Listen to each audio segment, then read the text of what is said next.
this example, I want to add an individual plant to my brand new project. I'm going to go up to Window, Palettes, Web Palettes, and find the PlantMaster plugin. This will open to my screen. I am already logged in and it has remembered that. I'm going to choose the first setting of Send Individual Plants.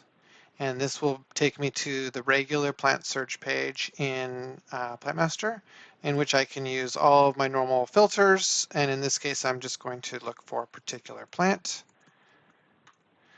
And I will go ahead and rather than adding this to my project, I'm going to go and use this new button here to bring to Vectorworks. And this will immediately pop up a extra modal screen for importing plant data.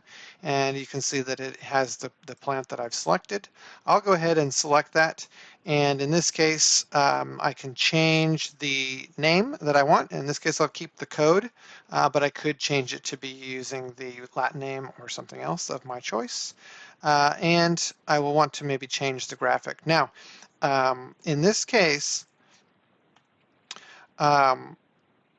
once I select this and go through with this, the system or the plugin will remember this matching, this pairing.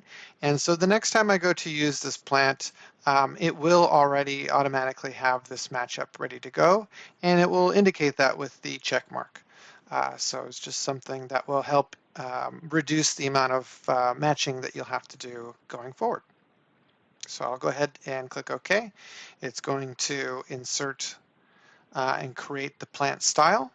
And so if I go ahead and minimize this for now, you'll be able to see in your particular open file, the plant style has come through with the correct graphic, and I can go ahead and just drop that onto my page and use it as normal.